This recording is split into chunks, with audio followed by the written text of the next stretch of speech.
다하겠습니다. 여러분 고맙습니다. 소셜. 이거 소셜 라이브. 뭐 얘기한다고 해서 소셜 라이브. 이거 들고 우리 엘리베이터 타고 네.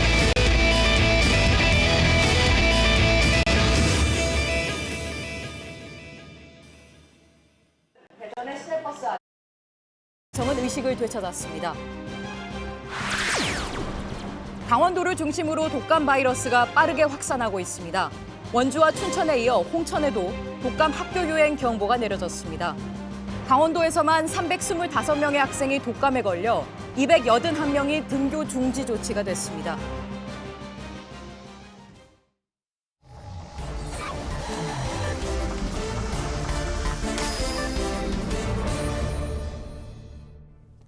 예, 금요일 비하인드 뉴스. 오늘도 정치부 김혜미 기자 나와 있습니다. 김 기자, 첫 번째 키워드부터 볼까요? 네, 첫 번째 키워드 가족도 온다입니다. 예. 미국 선수단이 평창 올림픽에 오느냐 마느냐 이걸 놓고 논란이 좀 있었는데요. 앞서 리포트에서 보신 것처럼 미국 참여를 청와대에서 재확인했습니다. 예. 뭐 북한도 아니고 그런데 미국이 이렇게 참여 여부가 논란이 된 건 좀 이례적인 일입니다. 그러네요. 이게 문제가 될 거라고는 사실 생각도 못 했었는데 이게 헤일리 미국 유엔 주재 대사가 이와 관련된 발언을 하면서 논란이 됐던 거였죠.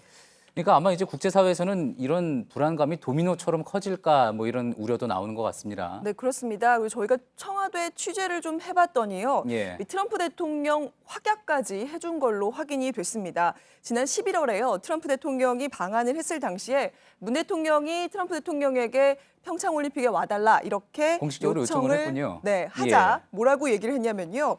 트럼프 대통령이 평창 겨울올림픽에 내가 가긴 힘들 수도 있으니까 가족이라도 보내겠다 이렇게 말했다고 청와대 관계자가 전했습니다. 예, 가족을 보낸다는 거, 아끼는 가족을 보낸다는 거 그만큼 이제 안전에 대해서는 걱정을 하지 않는다 뭐 이런 메시지라고도 해석을 할 수 있을 것 같은데. 네, 그렇죠. 예. 가족을 이야기했는데 누구를 콕 집어서 이야기를 했습니까? 아니요, 그건 말하지 않았습니다. 그래서 저희가 누가 될까 한번 찾아봤는데요. 예. 보시면 트럼프의 가족이 이렇게 남았습니다. 아, 예. 아시다시피 3번 결혼을 했기 때문인데요. 그런데 공식 활동을 하는 사람은 주로 이제 맞사위인 제러드 쿠슈너 백악관 선임 고문 그리고 예. 맏딸 이방카입니다. 그래서 만약에 동계올림픽에 온다면 이들이 올 가능성이 좀 크다고 봐야 할 것 같습니다. 예. 사실 이 부부 백악관의 실세로도 불리는데요. 지난 방한 때도 원래 함께 오려고 했었는데 이제 막판에 이방카만 일정이 취소됐습니다. 그렇죠. 일본에는 방문을 했는데 이제 우리는 취소돼서 뭐 그 부분에 대해서도 이야기가 많이 나왔는데 아무래도 이제 관심을 많이 모으는 그런 인물이잖아요, 네, 이방카가. 그렇습니다. 이방카 지난번에요. 일본을 방문했을 때 뭐 언론이고 또 대중들이 굉장히 큰 관심을 받았습니다. 예. 아마도 이 화려한 외모 또 패션 이런 것들이 영향을 미친 게 아니냐 이런 얘기도 나왔었는데요. 만약에 이번에 평창 올림픽에 온다면은 뭐 상당히 올림픽 주목도에는 좀 좋은 영향을 끼치지 않을까 이렇게 생각이 됩니다. 예, 그렇지 않아도 러시아 팀 불참 소식이 전해져서 좀 찬물을 끼얹는 게 아니냐 이런 이야기 있는데 어떻게 하나라도 좀 더 긍정적인 소식이 있으면은 좋겠다는 그런 생각이 네. 드네요. 두 번째 키워드 볼까요? 네, 두 번째 키워드 용어 사용 주의입니다. 예. 오늘 합동참모본부에서요 국방부 기자단에게 이런 문자를 보냈습니다. 보시면요. 참수작전부대라는 표현을 쓰지 말고 특수임무여단이라는 정확한 용어를 써달라는 그런 요청이었습니다. 예. 사실 참수작전이라고 하면은 많은 분들이 그 영화 실미도를 떠올리실 텐데요. 그렇죠. 저기서 이야기가 많이 나왔었죠. 네, 이건 사실 그 1960년대 아주 옛날 얘기고요. 요즘은 아마 좀 이런 모습에 가깝지 않을까 싶습니다. 이건 영화의 한 장면이긴 하지만요. 예. 그래서 지난 1일에 우리 군도 이 특전사 아래에 특수임무여단이라는 걸 창설을 했는데요. 북한 지휘부나 또 핵미사일 등의 이런 대량 살상 무기 그리고 그런 시설 등을 파괴하기 위한 그런 특수부대입니다. 그래서 이 부대에서 사실 관련 작전을 수행을 하게 됩니다. 예, 근데 꼭 뭐 영화 실미도도 보기는 했지만 과거 네. 뭐 미국에서 이제 테러리스트 뭐 우두머리를 뭐 이렇게 처단한다 그렇죠. 이런 얘기할 네. 때도 이제 참수부대 이야기가 많이 나와서 그동안 이 표현이 익숙하고 또 그래서 국회나 언론에서도 이제 많이 사용됐던 거 아닌가요? 네, 그렇습니다. 사실 지난 9월에도요. 송영무 국방장관이 국회에 출석했을 때 이 표현이 나왔습니다. 예. 그때 장면 한번 보시죠. 예.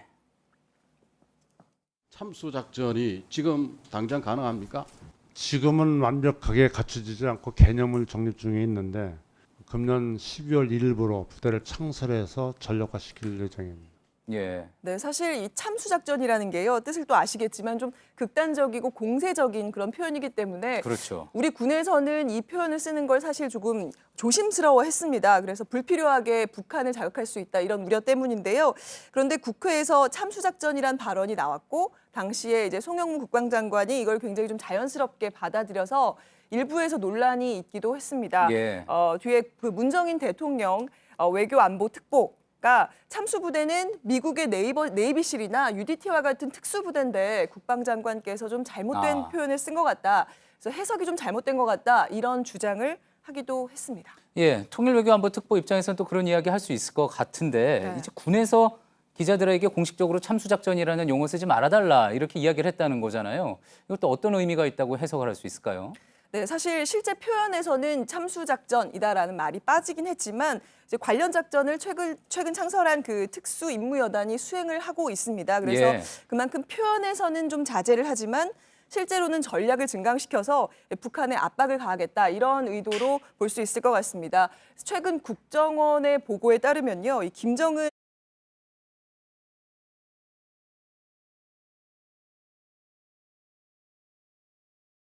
있든 없든 간에 전략적으로 이를 공개적으로 이런 용어를 쓰는 거 뭐 또 바람직 그렇게 해서 자극을 할 필요는 없다고도 볼 수가 있겠군요. 네, 그렇습니다. 예, 지금까지 정치부 김혜미 기자였습니다. 네, 오늘 한낮에도 기온이 오르지 않아 종일 영하권에 맴돌았습니다. 밤새 눈이 쌓이는 곳도 있겠습니다. 변덕스러운 날씨는 이번 주말에도 이어지겠습니다. 박소영 기자입니다.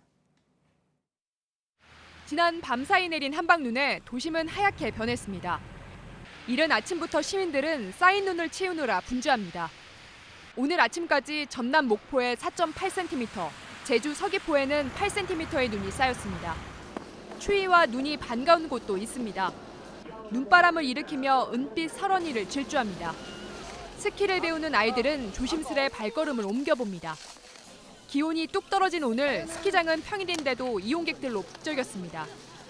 오늘만큼은 아니지만 내일 아침도 대부분 영하로 내려가겠습니다. 서울 영하 4도, 충주 영하 7도, 철원 영하 9도 등입니다. 서쪽 지역 곳곳에는 밤사이 눈이 내리겠습니다.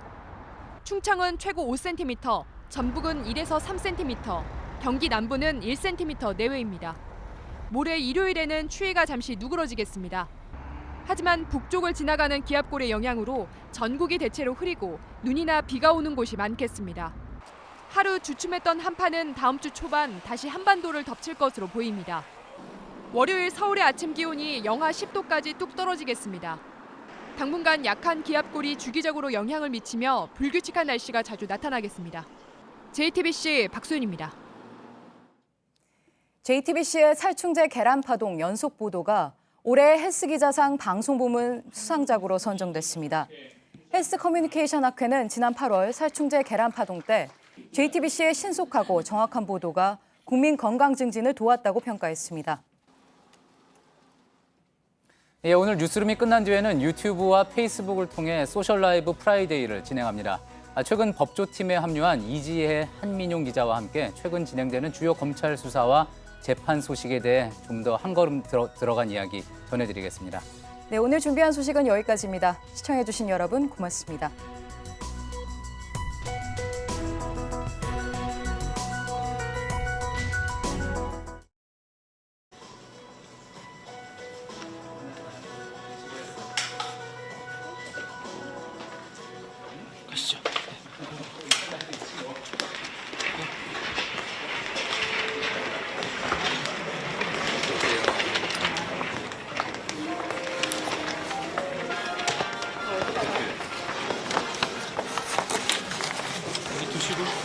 테이블 위에 두시고.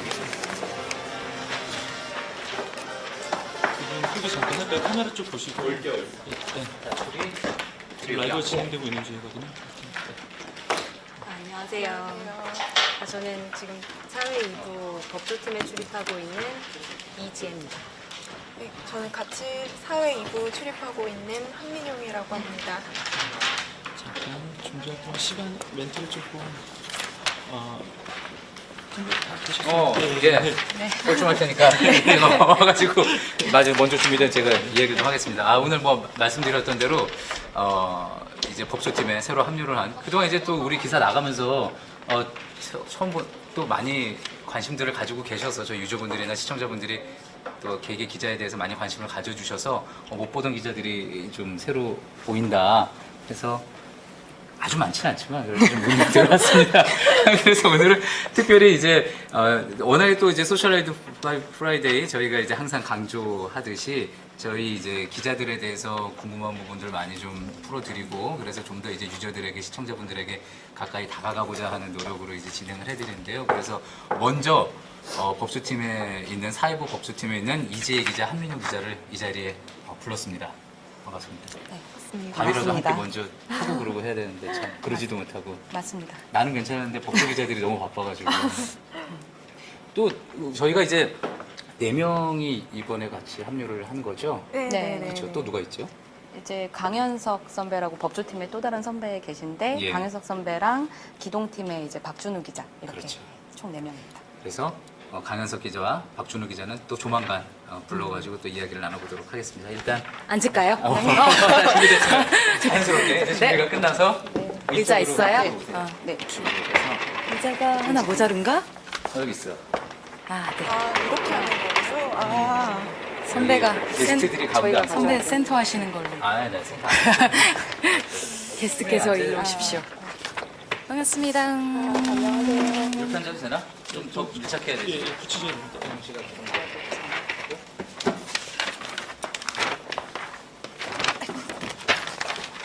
오늘 너무 정신이 없었어요, 사실.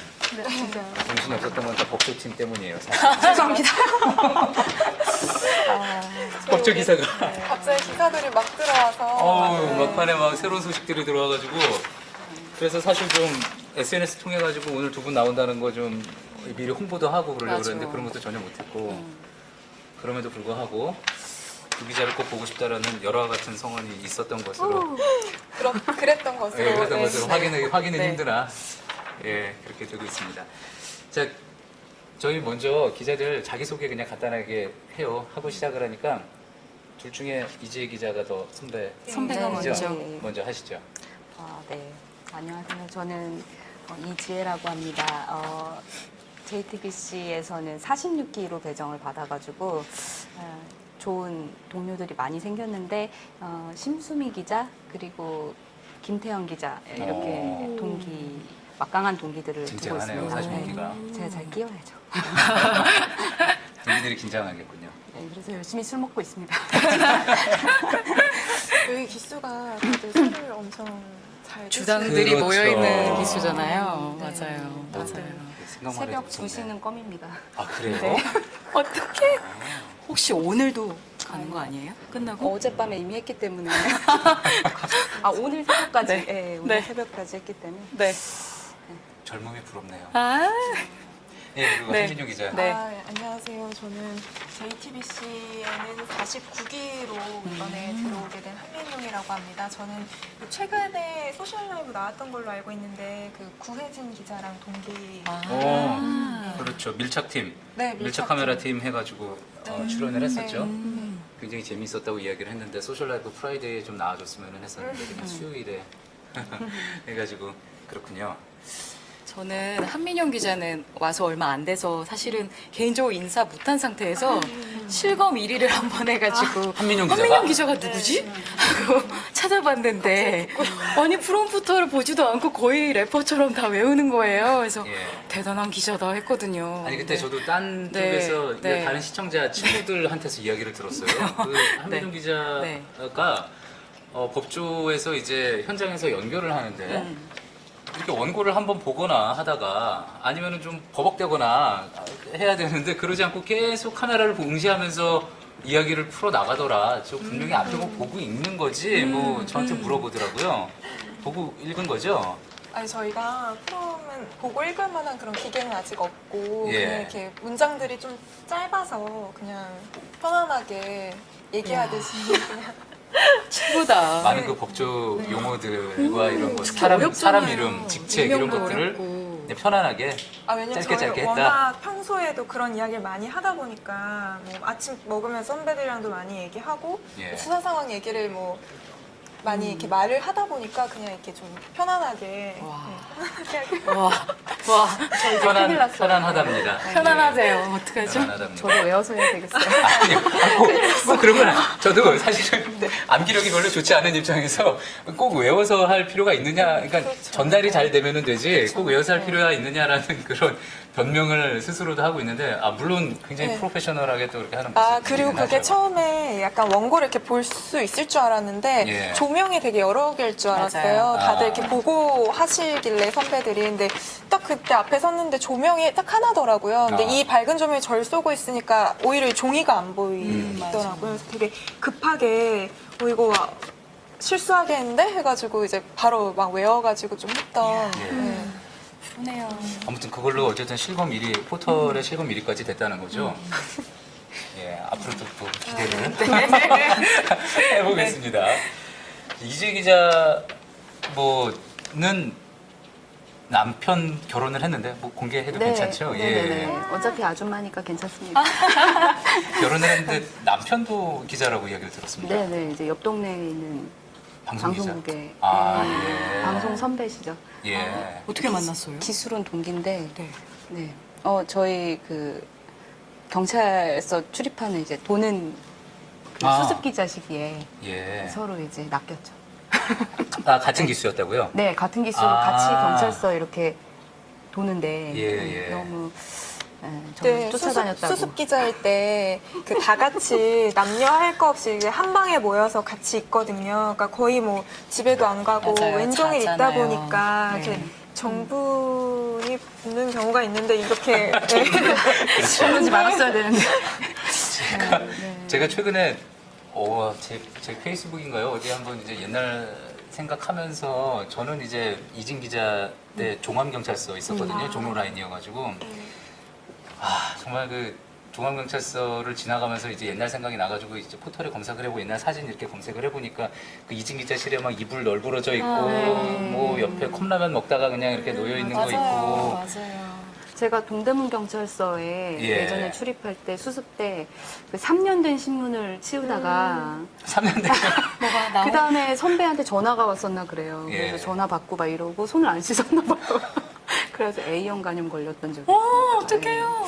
그 와중에도 어쨌든 사랑은 꽃피우고. 그러니까요. 대단한데요, 선배. 그 와중에 뭐 그때는 다행히 뭐 근데 어려울 때 원래 또 이제 마음이 약해져 있고 그렇기 때문에. 진짜 기자 시절 중에 제일 힘든 때잖아요. 그러니까요. 사스마을이라고 전문 용어로 하는데 맞아요. 정말 집에 가지도 못하고 하리꼼이라고 하죠. 네. 하리꼼이라고 하는데 예. 집에 가지도 못하고 거의 그냥 경찰서만 떠도는 거예요. 그래서 진짜 약간 좀 뭐 단독거리 못 가져오면 계속 혼나고 집에 사실 못 가고. 기사 써줄 것도 아니면서. 네. 맞아요. 그래서 그렇죠. 진짜 악몽 같은 시절에 연애를 하셨군요.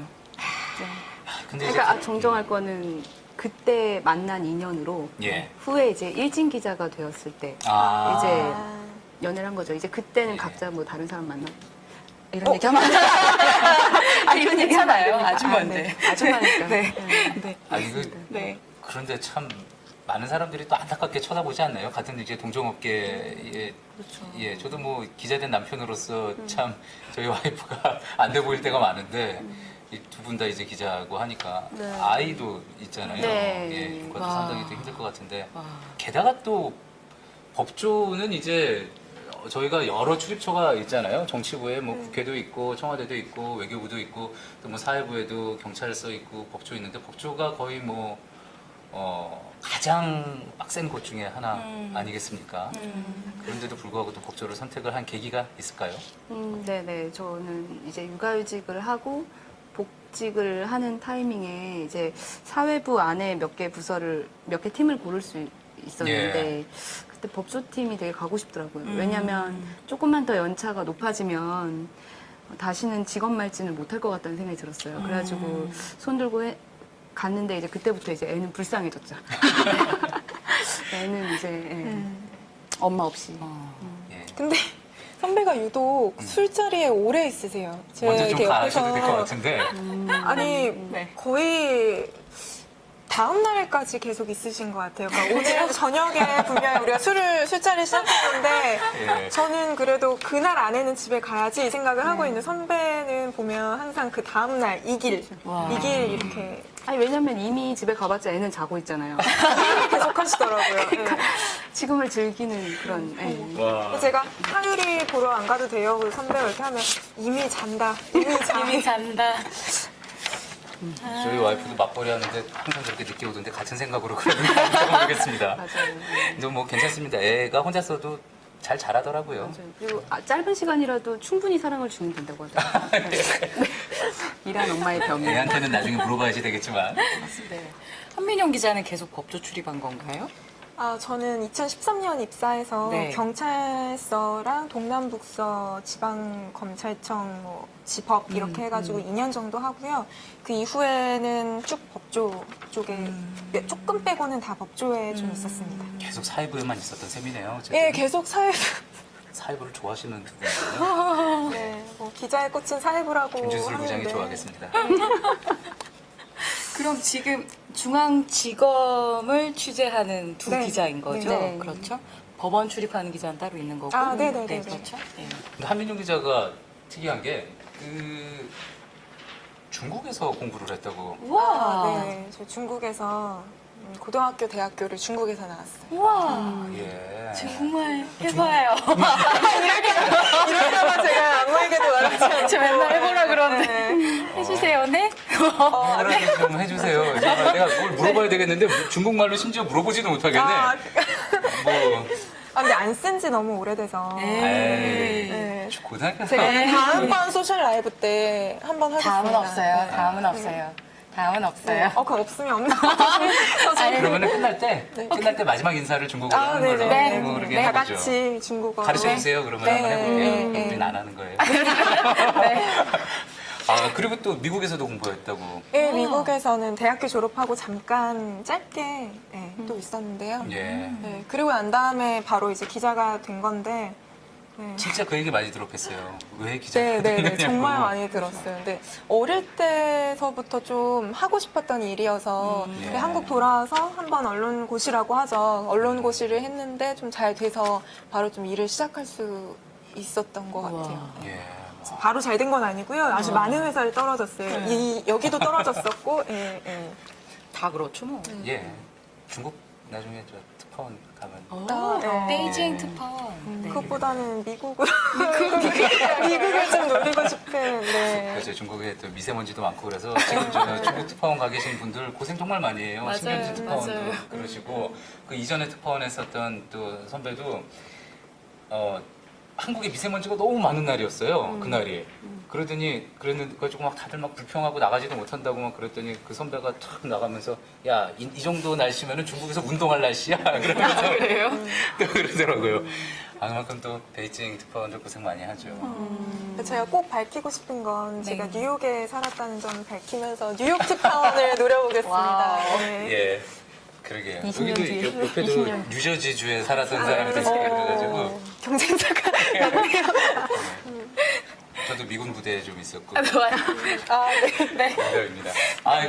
네. 어쨌든 뭐 와보니까 또 이전 회사와는 또 다르게 JTBC는 또 뭐 이런 분위기더라. 사실 저희는 모르잖아요. 또 있어보면 계속 여기 모르죠. 있었으니까 우리는 이게 그냥 당연하다고 생각하고 있는 그런 문화들도 좀 있을 것 같은데 사실 그 부분도 시청자분들이 궁금해하실 네, 것 같기도 네, 네. 하고요. 좀 뭐 다른 부분, 어때요? 그러니까 이런 부분 JTBC 좀 내가 생각했던 거하고 다르더라 아니면 뭐 좀 특이하더라 그런 부분이 있었을까요? 특이한 점 딱 드는 생각은 밥을 되게 늦게 먹더라고요. 그러니까 뉴스 끝나고 예. 9시쯤 이렇게 밥 먹는 게 좀 익숙하지 않아서 6시부터 배고파. 밥에 술을 말아 먹지 않나요? 네. 반주로. 네. 그래서 네. 맞아요. 저희 같은 경우는 그래서 도시락으로 보통 저녁을 맞아요. 이제 못 나가고. 뉴스를 하는 날은 해결을 하는데 그렇죠. 아마 끝나고 맛있게 먹으려고 사람들이 그러는 게 아닐까 또 싶은 생각도 더 드네요. 많이 먹더라고요. 이게 또 건강에는 별로 안 좋을 텐데. 맞습니다. 한민용 기자는 어땠나요? 저는 일단 JTBC 오고 난 다음에 가장 큰 변화는 택시를 정말 많이 타게 돼서 네. 서초에 있으니까. 네네네. 그 서초에 지금 또 돌아가는 사건들이 워낙 많고 수사 상황이 계속 변하다 보니까 이게 바로바로 뭐 5시쯤에 벌어진 일이 뭐 바로 저희가 8시 뉴스를 하려면 택시를 타고 택시 안에서 이렇게 작성을 하면서 회사에 들어오는 경우가 많아서 그 택시를 되게 많이 타게 되더라고요. 또 출연 오죽 많이 시킵니까? 그러니까 또 출연하러 들어오라 그러고. 맞아요. 택시비는 어떻게 내주나요, 회사에서? 다행히 주더라고요. 안 줘? 일부 잠시나? 크게 얘기하네요. 너무 준다고 하면 손앵커와 함께하는 소셜 라이브였으면 좀 더 뭐 직접적인 민원들을 청구할 수 있을 텐데. 날카로운 질문으로. 예, 저는 그냥 어쨌든 들은 걸로 그냥 알고 있겠습니다. 제가 해결할 수 있는 부분은 아닌 것 같고요. 대체로 이제 법조 기자들은 이제 다른 언론사도 그렇지만 회사에 잘 안 들어오는 편이잖아요. 네. 근데 우리는 그래도 많이 들어오는 편인가요? 어떤가요? 많이 들어오는 것 같아요. 그래요? 그러면은 택시비가 많이 들긴 하겠네요. 그래서 이제 보통 서초동에서 저녁 약속이 있을 때 뭐 다른 언론사 기자들은 이제 바로 이제 제작 끝나고 바로 서초동에서 이동하잖아요. 검찰청에서. JTBC는 왔다가 다시 가야 돼요. 왔다가 다시 가야 돼요. 맞아요. 아유. 그래서 이제 취재원들이랑 약속 잡을 때는 한 9시 반쯤에 갈 수 있다. 이걸 미리 얘기를 하고 그다음에 가는 거죠. 상암동이 참 그게 안 좋죠. 네. 상암동이 이제 서초동까지 가야 되는 거잖아요. 그쵸. 상암동이 이제 서쪽에 강서쪽에 좀 치우쳐 있다 보니까 어디든 좀 이동하기가 힘들고 그런데 하지만 또 약속 잡고 약속 장소에서 어쨌든 취재 내용이 나오고 또 그러니까 갈 수밖에 없는 또 그런 부분이 있죠. 가면 재밌어요. 근데 하율이를 생각하세요. 근데 법조는 정말 술 많이 먹지 않아요? 엄청 많이 그죠? 있죠. 주당들이 정말 많아서. 근데 예전이랑 많이 달라졌대요. 이제 강권하는 분위기 같은 건 없고 그러니까 자발적으로 이제 마신 사람들이 전 사회가 다 그렇게 변하고 있는데 지금 법조가 제일 늦게 변하고 있다가 이제서야 조금 이제 강권은 하지 않는 정도로 맞아요. 그렇게 되고 있는 거죠. 폭탄주 같은 거 좀 먹겠죠, 아무래도. 그래도 옛날에는 뭐 양주 폭탄을 먹었는데 요즘엔 소맥을 먹으니까 훨씬 좋은 거 아니에요? 잘 됐네요. 네. 아니 근데 게다가 이 법조가 굉장히 바쁩니다. 그래도 우리 뉴스, 저희 뉴스 이제 또 특성상 이게 이제 오늘 저희가 방송을 했던 런다운인데 제가 한번 표시를 해봤어요. 법조 기사가 몇 개나 되나. 그랬더니 저 미디어워치 통해서 다이빙벨 대응하라고 했다는 거 이것도 법조고 법원에서 청와대 캐비닛 문건 증거 능력 인정했다는 것도 법조고 김태효 전 청와대 비서관 저 뭐 대통령 기록물법 위반 혐의 이것도 그다음에 다스 실소유주 규명 고발 사건 이영렬 정도. 이영렬 그다음에 뭐 최순실 재판 전병헌 저기 영장 수사 이것도 참 대단하다고 봐야지 되겠는데 우리 사실 많지 않은 인력으로 이게 참 대단한 일인데 법조 기자를 하는 이 삶이라는 것 자체가 굉장히 또 쉽지 않을 것 같아요. 아침부터 굉장히 아침 일찍 나가야지 되잖아요. 또 출근부터. 한번 쭉 하루의 라이프 사이클이 어떻게 되는지 한번 설명을 좀 해주시죠. 일단 보통 이제 7시까지 이제 라인에 가서 7시 뭐 그렇게 항상 가는 걸로 이제 일단 얘기를 네. 7시까지 가서 이제 7시 반까지 이제 내가 오늘 무슨 발제를 하겠다 이런 거를 서로 업무 분장을 하고 그다음에 이제 보고 시간이 8시 반이거든요. 8시 반까지는 보고를 하고 그 이후에는 이제 계속 취재를 하는 거예요. 그러다 보통 점심시간도 거의 취재 연장이잖아요. 그래서 사람을 만나서 이야기를 나누고 또 이제 그걸 숙지를 했다가 뭐 나중에 취재할 게 있으면 더 보강 취재를 해서 기사화 할 수도 있고. 근데 이제 오후엔 또 티타임이 있어가지고 보통 한민용 기자는 티타임에 되게 많이 들어가거든요. 그래서 이제 티타임에서 또 나오는 그 검찰 관계자의 멘트 같은 거를 챙긴 게 되게 중요하잖아요. 왜냐하면 흐름을 잡을 수 있으니까 뭐 사건을 알려주진 않지만 되게 그 흐름을 잡기 위해서 티타임도 꼭 챙겨야 되고 그 다음에는 이제 뭐 발제한 거가 이제 기사 계획에 잡히면 더 보강 취재를 해가지고 뭐 4시 막 이렇게 해가지고 제작하고 정신없이 제작을 하고 8시 반쯤 끝나면 또 술 마시러 가죠.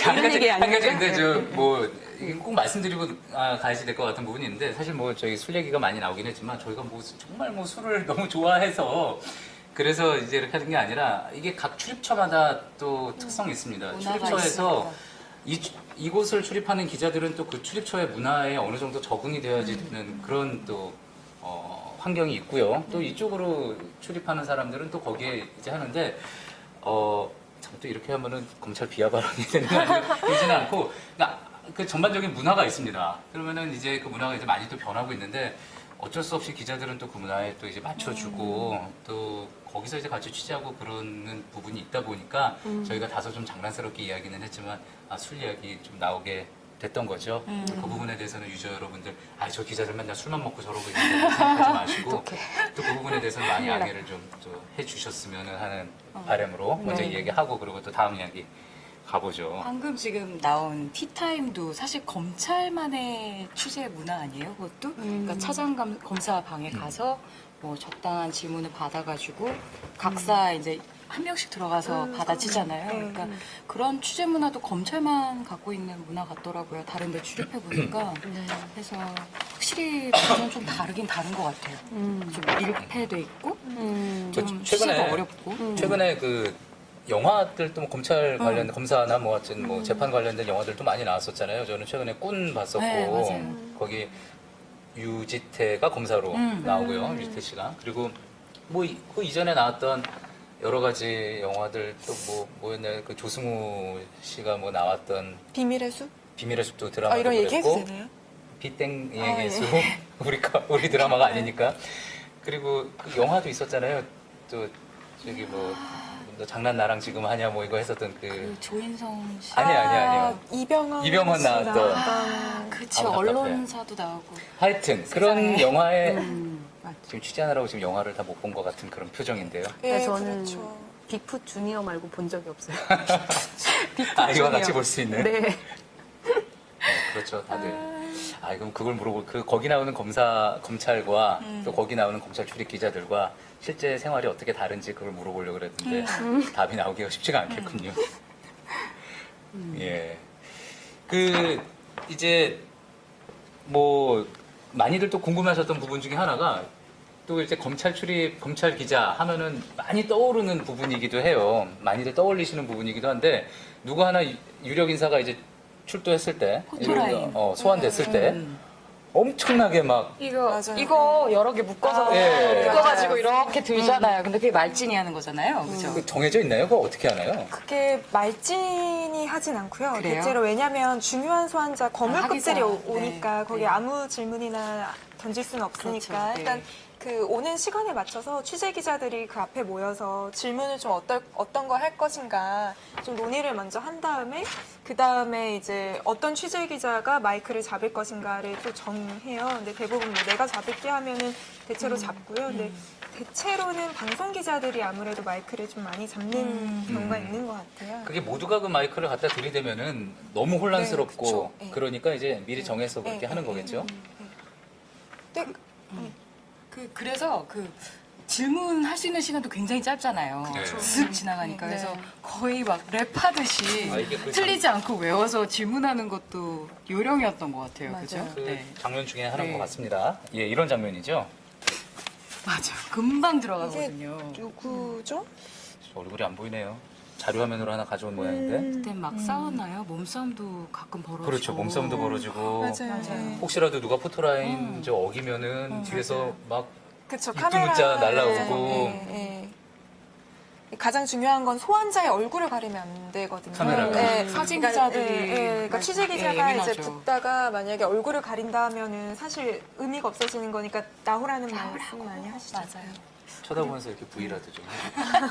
카메라 선배들은 특히 이렇게 핸드폰 여기다 대는 거 진짜 싫어하시잖아요. 소리가 섞일 수도 있고 얼굴이 예. 가릴 수도 있어서 이 핸드폰이랑 이 마이크가 같이 되면 음성이 잘 안 들어가는 경우가 많더라고요. 예. 네, 그러면은 완전 다 망하는 거니까 맞아요. 기다린 게 맞아요. 그래서 좀 주의를 많이 시키시죠.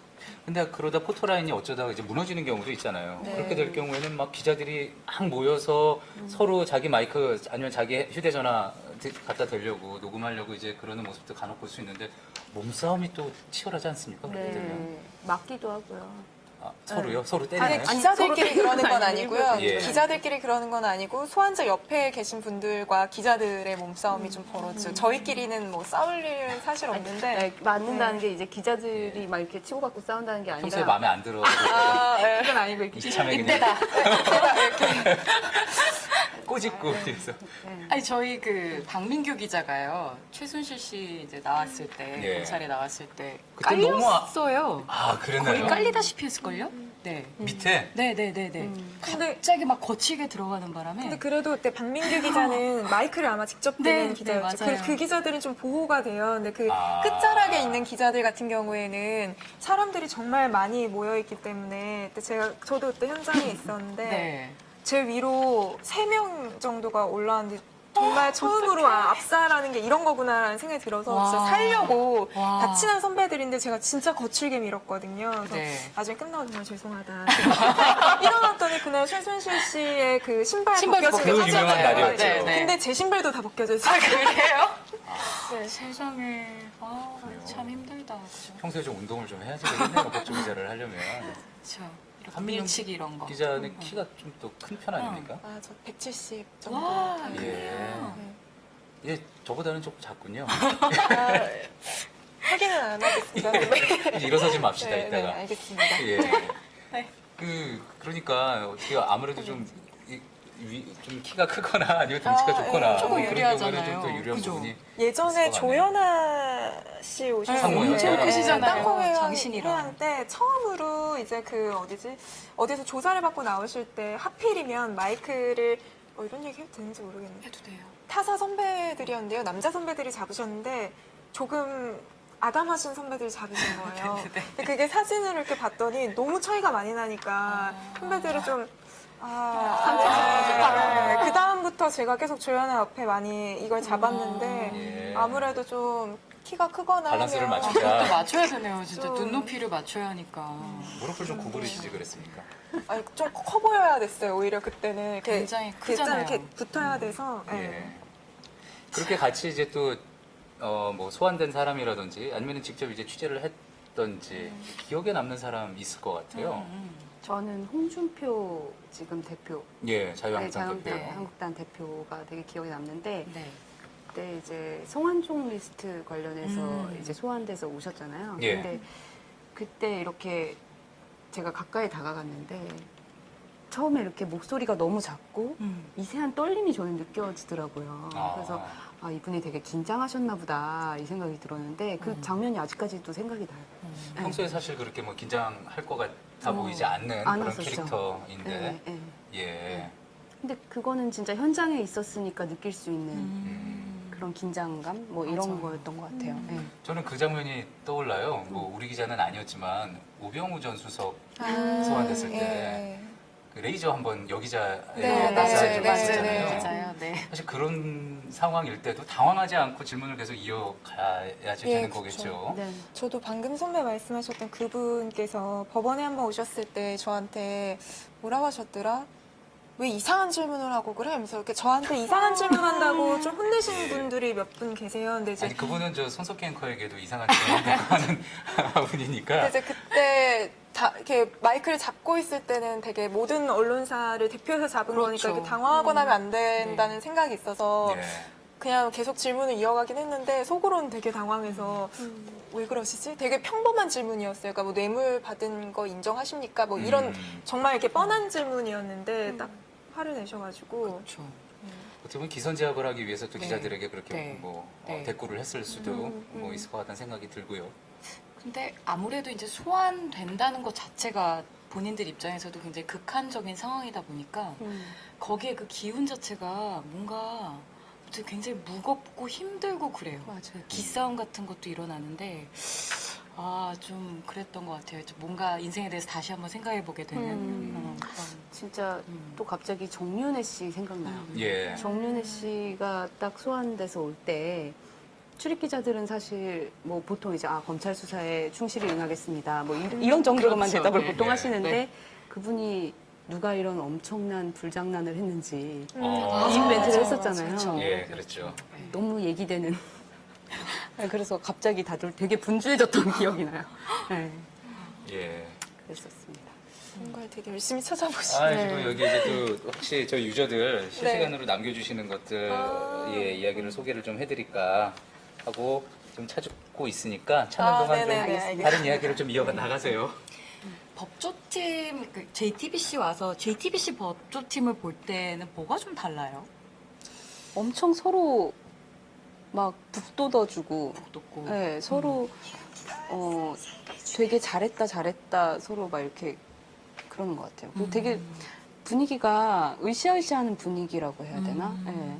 뭐 한 명이 열심히 하면 다른 한 명이 좀 이렇게 좀 쉬거나 그럴 수도 있는데 다 되게 파이팅이 있더라고요. 네, 되게 인상적이에요. 네. 실제로 오자마자 단독 엄청 썼잖아요.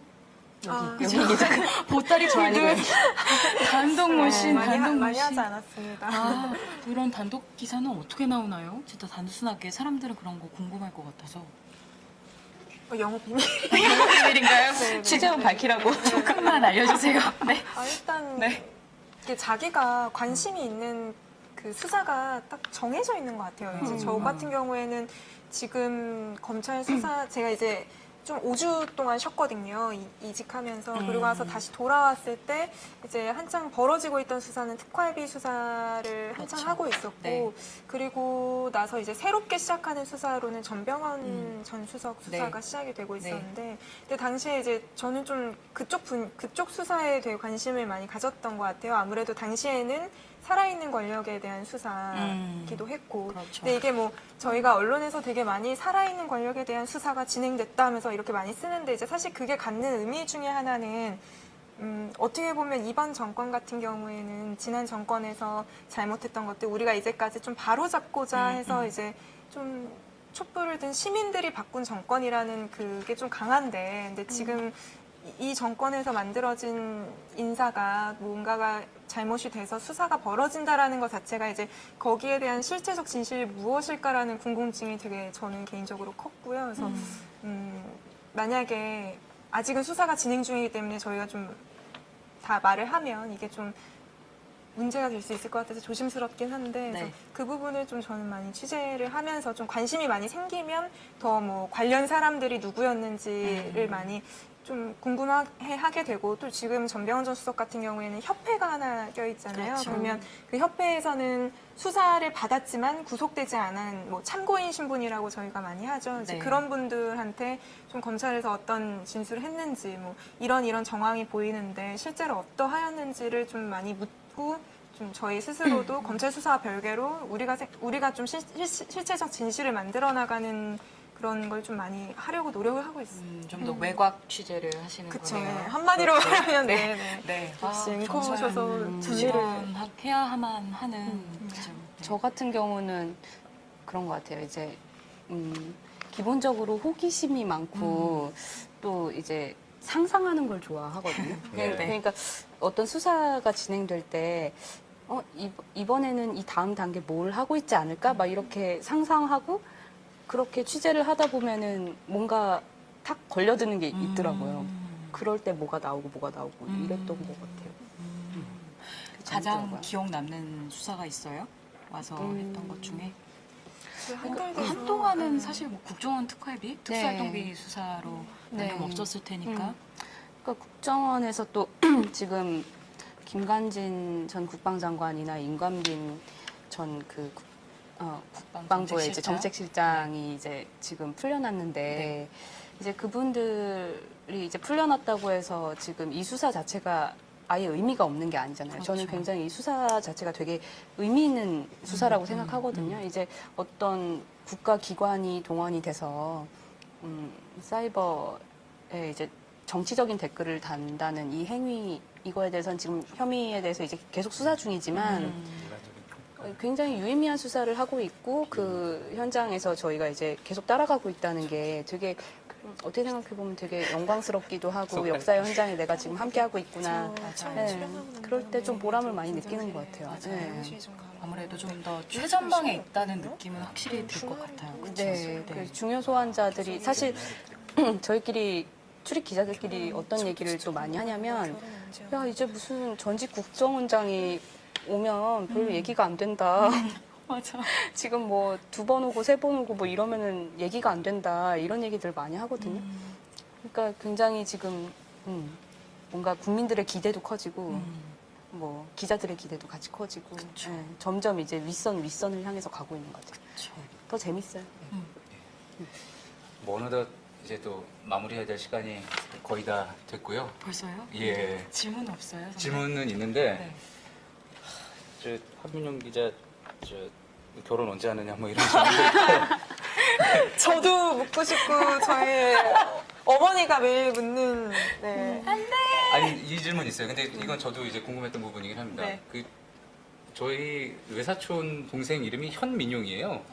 남자입니다. 그리고 근데 한민용해서 저도 당연히 남자 기자가 이제 경력으로 왔구나 생각을 했었는데 남자 이름이란 이야기 많이 좀 듣죠. 네, 그러니까 실제로 저희 그 집에서 제가 처음에 이제 어머니 임신하셨을 때 제가 남자라고 병원에서 이야기를 했대요. 그래서 저희 아버지가 뭐 3대 독자셔서 이제 4대 독자가 태어났다 이런 생각에 할머니 할아버지 너무 기쁘셔가지고 장명소에서 아들 이름을 받아오신 거죠. 근데 그 당시 제가 손을 이렇게 하고 있을 때 원래 애기들은 뭐 이렇게 들고 있잖아요. 근데 제가 손을 이렇게 아래로 내리고 있어서 그 손가락을 잘못 보고 아들이다 뭐 이런 식으로 얘기를 하시는 거죠. 근데 딱 나왔는데 딸이어서 당황하셨으나 뭐 이 이름을 그대로 써야 한다. 뭐 이런 옛날 분들은 뭐 그런 생각 하셔가지고 쭉 쓰게. 맞아요. 네. 그랬군요. 그 뭐 너무 또 신변잡기적인 얘기라 좀 말씀드리기가 그러긴 했지만 뭐 한민용 기자 헤어스타일 어떻게 했으면 좋겠다 이런 내용들이 올랐는데 조금 전에 이제 얘기를 들어봤더니 너무 바빠서 미장원 갈 시간이 없다고. 예. 저희가 하루 쉬거든요.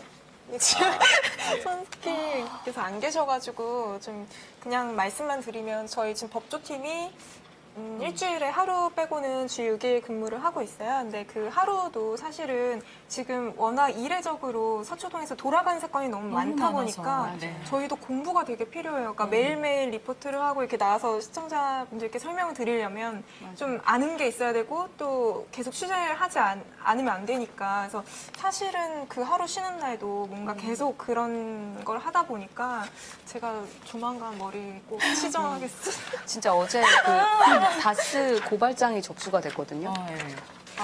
다스 공부하는데 진짜 힘들더라고요. 어렵더라고요. 지금 취재가 문제가 아니라 이 다스 이 자체에 대해서 맞아요. 어떤 구조가 되어 있는가 이걸 공부하는 것만도 엄청 힘들어요. 다음번에는 그 공부한 내용 들고 나와가지고 또 쉽게 한번 설명해 주시는 걸로. 사실 저희가 소셜라이브에서 이전에도 몇 번 뭐 또 다른 기자들이 그 박창규 기자 포함해가지고 이제 몇 번 하기는 했었는데 그 부분에 대해서는 저희도 그렇고 시청자분들에게도 계속 이렇게 좀 쉽게 그 돌아가는 상황에 대해서 설명을 해드릴 필요가 또 있는 부분인 것 같습니다. 맞아요. 예, 저희가 하여튼 오늘 이제 새로운 저희 이제 JTBC에 새로 합류한 기자들 저희 유저분들에게 좀 소개를 시켜드린다는 차원에서 그래서 오늘은 좀 더 이렇게 좀 가볍게 한번 준비를 해봤고요. 또 다음번에 또 우리 지금 두 기자 포함해가지고 다른 법조 기자들이 또 이제 새로 취재된 내용들 좀 더 잘 정리를 해가지고 와서 또 전해드리도록 하겠습니다. 네. 마지막으로 잊지 말고 맞아요. 정말. 한 기자님의 우리 제가 알려드릴게요. 차이니즈를 되게 들어봅시다. 간단한데 뭐 CC 따자 이렇게 한번 할까요? 그게 뭐예요? 여러분 감사합니다. CC 따자? 네. 다 같이 크게 CC에 따지야 이런 느낌으로 하시면 되거든요. 잘하실 것 같은데 다 같이 이렇게 손 흔들면서 하시면 손 흔들면서? 중국 손 이렇게 많이 흔들거든요. 자, 선배가 하나 둘 셋 해주세요. 하나 둘 셋. CC에 따지야. 아빠가 모르죠. 그런 거를 계속 매일매일 물어봤다고 하시더라고요. 뼈가 나갔어요. 거실 바닥에 피범벅이 될 정도로 붓는다고. 신고를 해서 남편이 벌금형을 받으면 그 벌금조차도 부인이 내야 되는 신고한 것 때문에 회사에서 잘리게 됐다. 뭐 핍박하기 시작하더라고요. 신고를 하고 난 다음에는 추가 보복이 있으니까 그 나이한테 네가 신고를 할 수 있겠니? 그러니까 초등 고학년 정도 됐으니까 내가 해볼게라고는 했어요. 그랬는데 막 사건이 딱 터지고 나니까 신고를 못했어요. 아이가 그러더라고요. 무서워서 못했다고. 그 아이한테 너무 큰 짐을 준 거야 내가. 그러고 아이가 이제 너무 미안해하는 거죠. 나한테 신고를 못했다는 거에서.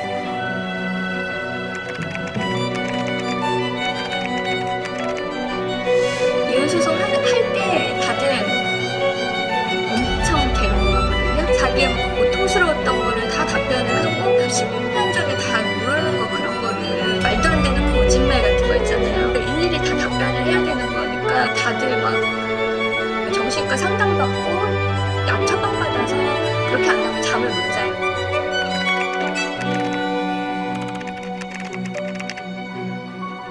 아빠가 시댁에 하는 말이 바람이 나서 나갔다가 된 거예요. 밤에 잠을 안 자고 채팅을 했다. 아이디 독한데 채팅을 너무 황당하기도 하고 뭐라 그러죠? 손발이 떨리더라. 그 말 딱 듣고 나니까.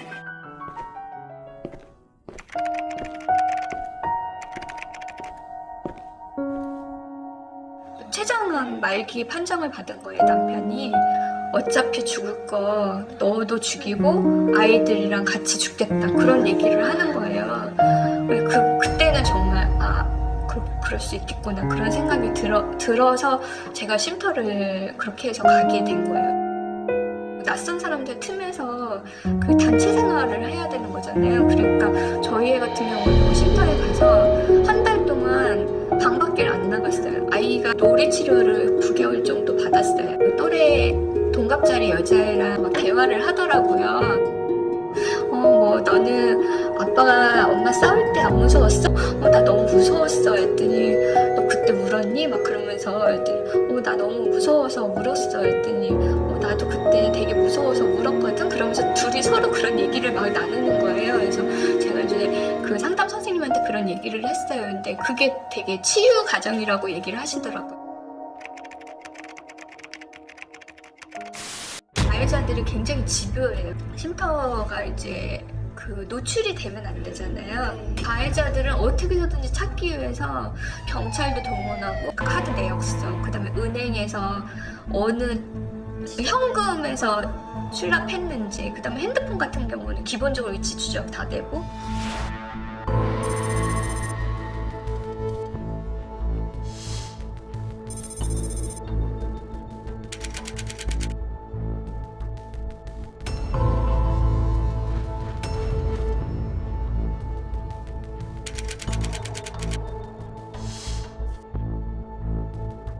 찾으러 올까봐 무섭다고, 잡으러 올까봐 무섭다고, 거기는 아빠가 모르죠. 그런 거를 계속 매일매일 물어봤다고 하시더라고요. 거기가 이제 마지막 비밀의 집이라고, 아빠는 절대 여기를 모른다, 선생님이 그렇게 얘기를 하셨는데,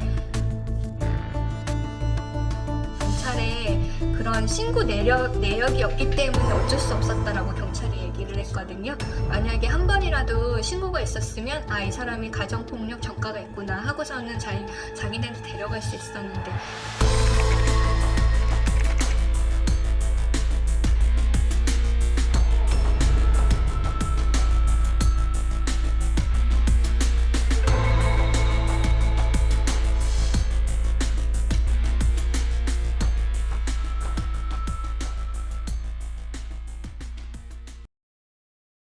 아이돌 팬클럽 분들도 좋은 의미로 아이돌 분들의 데뷔를 기념하거나 생일을 축하하기 위해서 광고를 하게 되시잖아요. 저희도 마찬가지로 할머니들의 팬클럽으로서 할머니들의 생신을 축하하고 싶었고, 우리 주변에 내 옆에 존재해 주셔서 감사하다라는 의미로 생일 축하 광고를 하게 되었습니다.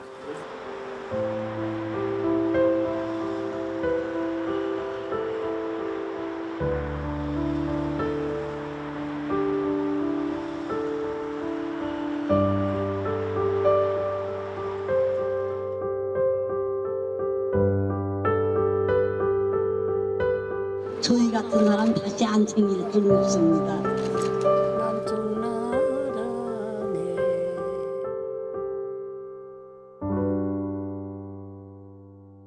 어떤 사람의 존귀함이라는 걸 이야기할 때 가장 셀레브레이션을 할 수 있는 건 그 사람이 태어난 날이라고 생각을 했거든요. 생신을 기억하는 분들도 있고 생신이란 기억이 흐릿한 분들도 있기 때문에 사람들이 기억할 수 있도록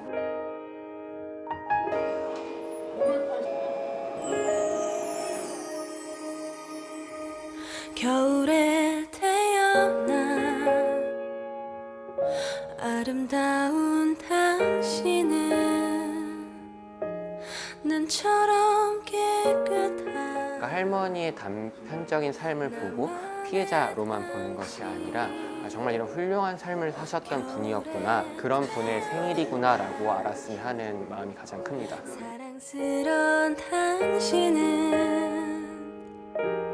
눈처럼 맑은 마리몬드는 우리 사회를 살아가는 사람들의 존귀함을 이야기하는 브랜드이고요.